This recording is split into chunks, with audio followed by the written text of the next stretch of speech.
If you have any questions, go ahead and put that in the Q&A. They'll try and be answered during the presentation, but we won't have time to go through Q&A at the end.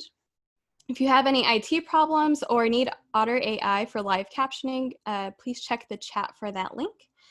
And last but not least, I'm not a scientist or a geologist or any of those wonderful science-based backgrounds. I am an outdoor enthusiast, really excited to talk about Canada as it has been on my list of places to visit for quite some time now. So that all being said, we're gonna go ahead and jump into it because I have a limited amount of time and a lot to share with y'all. So Canada, again, second largest country in the world, second to Russia. It covers about 3,500,000 square miles of land, 344,000 of which is fresh water. It contains 20% of the world's largest freshwater source. And if we dive into here, you can see that I had a lot of parks to choose from. Canada actually has 39 national parks and 10 national park reserves. And so it was incredibly challenging to decide which ones I was going to talk about today. So instead of breaking it up into a park from each province, as Canada has 10, let me minimize that, 10 provinces and 3 territories up in the northern region, we've broken it up into 6 portions. So we have British Columbia, the North, Prairie provinces, Ontario, Quebec, and the Atlantic provinces. So I did my best to try and choose 1 to 3 parks from each spot. Here's a map of what Canada looks like with its provinces. And if you were with me for Arches, you know I like to dive a bit into the history of where we are touring because I think it gives us a greater appreciation for the places we visit. So here is a map of the tribes and First Nations of Canada. Canada has actually been home for humans for thousands of years. It's estimated that humans have lived here anywhere from 20,000 years ago to 15,000 years ago, some estimates even being 40,000 years ago. So it has been home for quite some time as they migrated over a landing bridge that connected the 2 continents back in the day. And it wasn't until 1000 AD that Canada received its first European explorers. Leif Erikson, who was a Viking, came to Newfoundland, which is on the eastern side of Canada at the time, and created a settlement there. However, due to hostilities between the indigenous groups there and the Vikings, it didn't last long. So in 1497, an English explorer came by. His name was John Cabot, and he claimed the land for England. And when he returned, he told the king about it. The king said, "Fantastic, go take some settlers over and live there." So he took 5 ships, 200 settlers, but they never made it there. They were believed to be lost at sea, but their remains were never found. So in 1534, you had Jacques Cartier from France, who came over and through 3 voyages claimed the land for the King of France, despite already having inhabitants in the area. In the 1600s, the French got involved with the fur trading business, which is very lucrative and decimated the beaver population. It was because the fashion trends in Europe were in high demand for the top hats, which were made from the pelts of the beaver. If you didn't have a top hat back then, you were a nobody. So unfortunately, this fur trade lasted for 250 years, again, decimating the beaver population and was devastating for the indigenous tribes in that area. This lucrative business created the French Empire that ranged from the Hudson Bay up in the lower Canada area all the way down to the Gulf of Mexico through the US. And then in the 1700s, France and Great Britain went to war, ultimately kicking French out of America. In 1812, just a few decades after the US became a country, it tried to take over Canada but failed. And in 1867, they added to their region, creating a self-governing entity known as Canada instead of the province of Canada. In 1887, Banff was the first national park established in Canada, but 3rd to the world. And in 1911, Canada's national park system became official and is now enjoyed today, over a century later, being home to 39 national parks and 10 national parks reserves. So our first national park is going to be in the Northern Territory, Chlo National Park and Reserve. And I do have my notes with me to make sure I don't leave any information out. All right, so as you can see, it is freezing here. It's actually home to the largest non-polar ice fields in the world. As you can see, lots of snow. This is probably a base camp for some researchers. But it contains 17 of Canada's 20 tallest peaks, including this one, Mount Logan at 19,500 feet.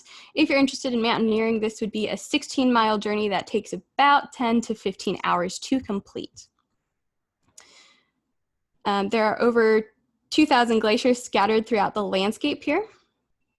And this will be a continuing trend as we go through each of these parks. You will see that glacial movement has carved out the landscape throughout Canada and much of the Americas, leaving behind these valleys and canyons. Archaeologists believe that humans have lived here after the Ice Age, and some of the animals that you might see here would be the Dall sheep, mountain goats, caribou, wolves, grizzlies, and black bears. And during September, you can hop on over to Lake Kathleen, where they have the Dark Sky Festival, and take a gander at the Aurora Borealis. So this is located on the southwest corner of the Yukon. So now we're going to head on over to Avvik National Park, which is in the extreme northwestern corner of the Yukon, well above the Arctic Circle. And fun fact about this park, if you are interested in visiting, there are no roads to get here. It is only accessible by land. This place got its name from the native word meaning birthplace, as it is the birthplace for the porcupine caribou. It is a region that they herd to for their calves. And if we look at this map, you'll see that the centerpiece of Avvik National Park is actually the Firth River. There are a ton here, but this is the most prevalent one, as it goes all the way from the Arctic Ocean down into Alaska. And while you're on tour, you might see some caribou, as there are thousands of them out there. You can enjoy backpacking, fishing, and a lot of paddling. It's pretty unknown, or at least not very well visited, as there are only about 100 visitors per year here. But the paddling is pretty exquisite, which I'm going to share with you right now. Let me just make sure I optimize our video. Perfect.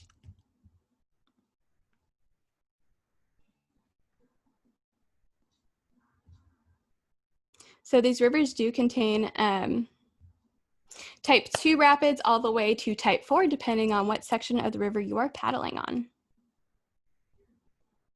So here you can see they're following a fun line. This looks like maybe an easy type 2 rapid.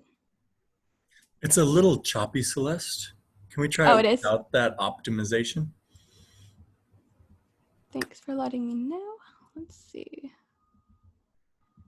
All right, let's see if y'all, is that better? It's the same. That's strange. Well, that's too bad. But the video is on YouTube if you want to check out paddling on the Avvik, or on the Firth River. Also to this area, there are polar bears and musk oxen, along with snow goose, tundra swan, and timber wolves. And there's actually over 500 cultural sites, only a few of which have been excavated, and it's believed that they are as old as 100 years to 40,000 years old. Pretty impressive. The next place we're going to go to is Tuktoyaktuk National Park. So this place is 110 miles north of the Arctic Circle. It was established in 1998. And it might be similar to Avvik National Park. However, there are absolutely no trees in this region, and it is relatively flat. So if you are experiencing any knee or joint problems, this would be a perfect place to roam. Again, only accessible by air. It is well known for the Hornaday River. This paddling excursion would take somebody about 8 to 12 days to travel through. and it goes through the tundras and splits these red canyons that can be anywhere from 500 to 558 feet tall. Again, if paddling isn't your thing, you can go ahead and backpack around the area. It is relatively flat with some top-notch viewpoints. Again, the caribou do migrate here. This is a video that, due to technical difficulties, I won't play it. It is on YouTube, but you can see that they cross these rivers during high waters, and a lot of them are successful, but there are a great portion that aren't, and they unfortunately drowned. And they are the one animal that has the longest migration route in the world. It's pretty fascinating. Here you will also find wolves, red foxes, and more musk oxen, along with some wolverines. So we're gonna head on over to Inuit Mountains National Park. I think out of all of my research that I did putting this together, this is probably one of my favorite places. They receive less than 12 visitors per year. That is so insane and incredibly remote. This place gets its name from the Inuit word meaning place of spirits, and back then the shaman used to travel to these mountains to speak to the spiritual realm. As you can see, there's very little human development here, so the night skies are truly something to look at. Again, you have that glacial influence here carving through the landscape. And this is also the home of lots of polar bears. The population here is huge.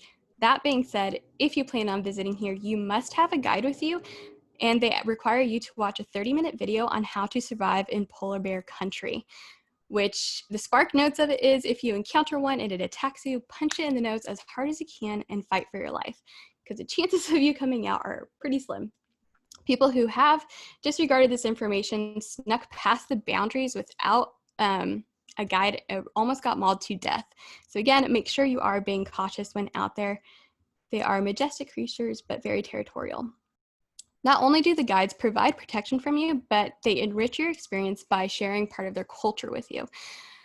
Hopefully the sound, if nothing else, will work in this video. These are a group of Inuit women's throat singing. So hopefully you can hear it. That's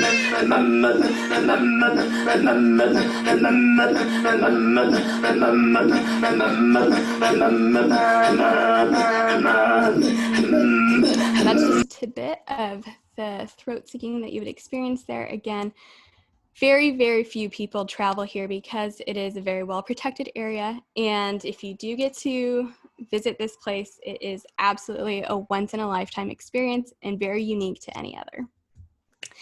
But if these Arctic regions aren't really your thing and remote camping is kind of wearisome, you can always travel to Prince Edward Island in the Atlantic provinces.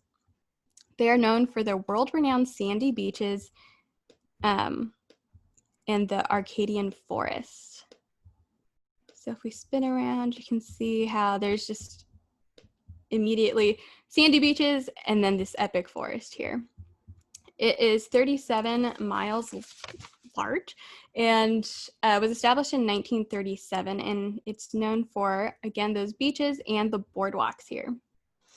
If you're into biking, this provides 360 landscapes all around, and I believe a 12-mile biking route that's just for bikes, which is pretty awesome.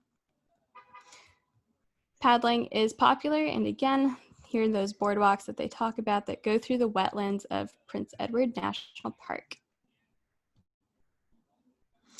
Here we have the piping plover. It is incredibly cute and on the threatened species list. You have some harp seals that you can see on the shore, the American eel, which is also on the endangered species list. Some other animals you might find are coyotes, red foxes, raccoons, and beavers. All right. Our next national park is going to be over in Quebec, Mount Tremblant National Park. So this is in the southern part of Quebec and was established in 1895, making it Quebec's oldest provincial state park, which was finally redesignated as a national park in 1981. And it's most known for its skiing opportunities here. In addition to paddling, I think this region is pretty grand for any paddle adventures you might have in mind. It has 6 rivers and 400 lakes and streams. So here again, you have awesome skiing opportunities. Here's a lake that has frozen over that you can skate on. Dog sledding, rock climbing in the summer, along with those paddling. And hopefully along your adventures, you'll come across some of the animals there that include 40 species of mammals, wolverines, coyotes, otters, and beavers, in addition to muskrats and minks. All right, then we're gonna head over to our next paddler's paradise, Pawcusqua National Park. So this is actually on Lake Superior and has a designated paddling coastal route. As you can see here, with these paddlers camping on the shore, it is pretty majestic. Scooch you on over. Oops. And make sure that I have my notes on par. So this place also protects part of the longest underdeveloped shoreline anywhere on the Great Lakes. And if you aren't into paddling, that's okay, because it also offers a lot of front country and backcountry opportunities to camp or hike. Again, you have moose, lynx, peregrine falcons, and if you're lucky enough, you will see the woodland caribou. Unfortunately, their populations have been rapidly declining in the area, so if you do see one, it was pretty magical.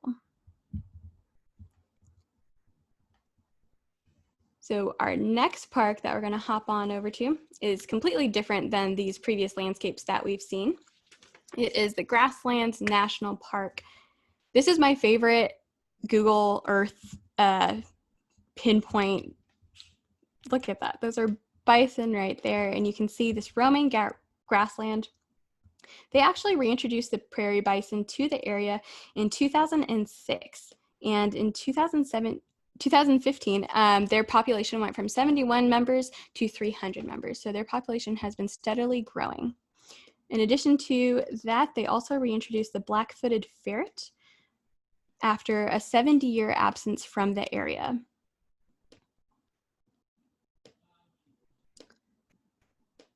The prairie grasslands are a natural region and is actually one of the few remaining areas of undisturbed dry mixed grass. In addition to that, it was also designated as a dark sky preserve, so that way the nocturnal wildlife in the area can experience a more natural environment.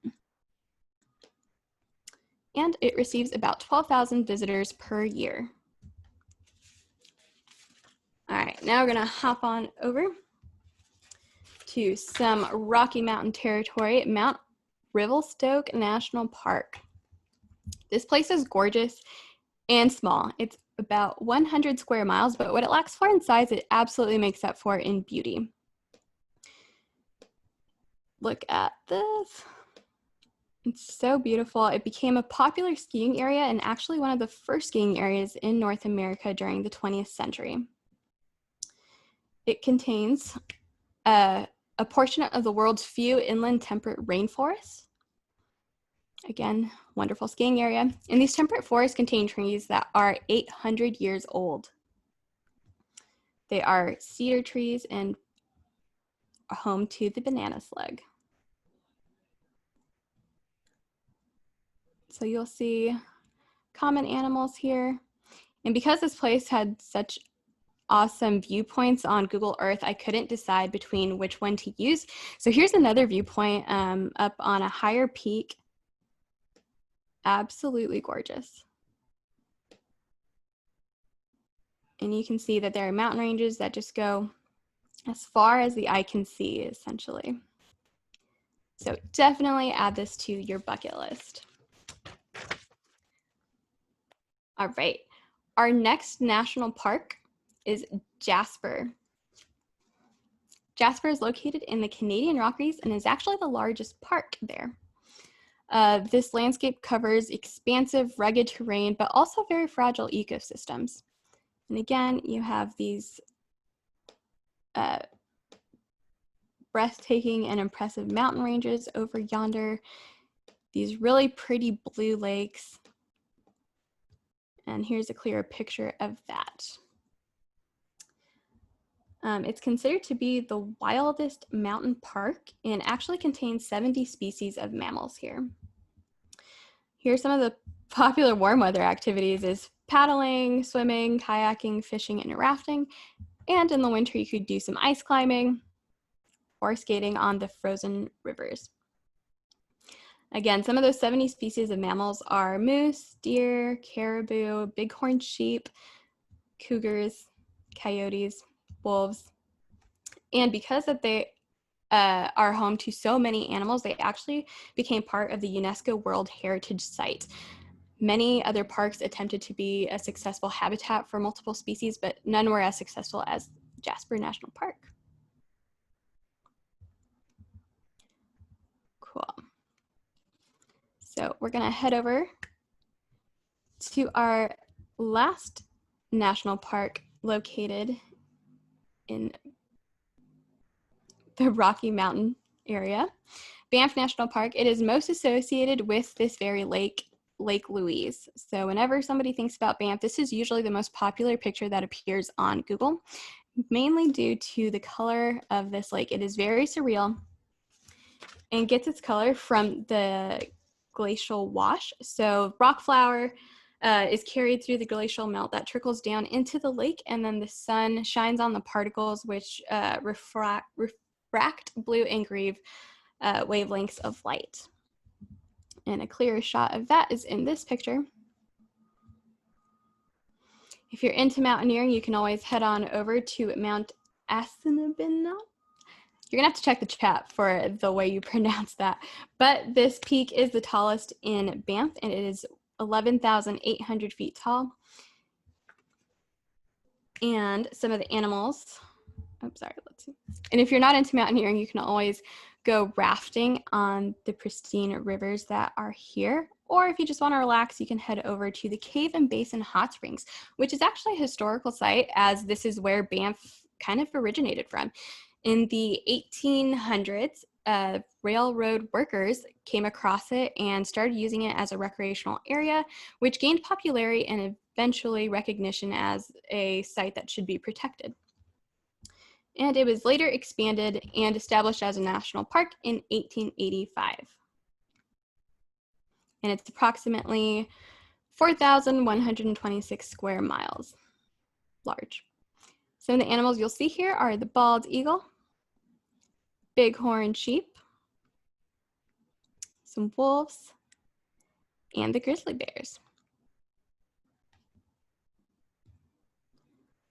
So those are all the parks I have for you. However, again, it was very challenging to cut the list shorter. I think I had 18 parks to show you, and I had to reduce that down to 11, which still seems so short because there are a total of 39.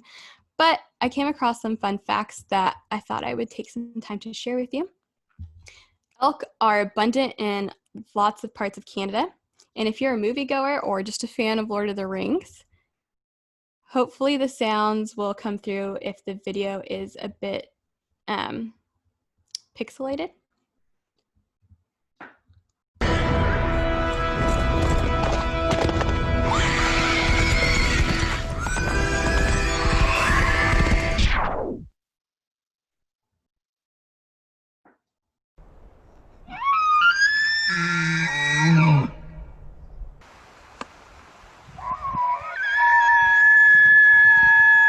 So the sounds of the Nazgul from Lord of the Rings sound exactly like the elk, and I will never get that out of my mind now every time I rewatch it. So I thought that was great. And then if you've seen the movie The Grey, it was filmed in British Columbia, about the midpoint. And I always thought it was filmed maybe in some parts, but like a studio.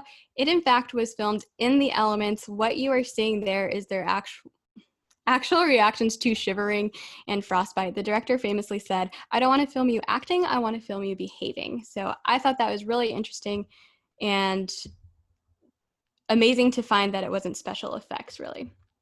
Lastly, if you're a fan of Game of Thrones, they went to Banff National Park to an animal trainer there because they have the largest wolves in the world, which is where they get their dire wolves from. And in Alberta, Canada, they filmed season 8, The Battle of Winterfell.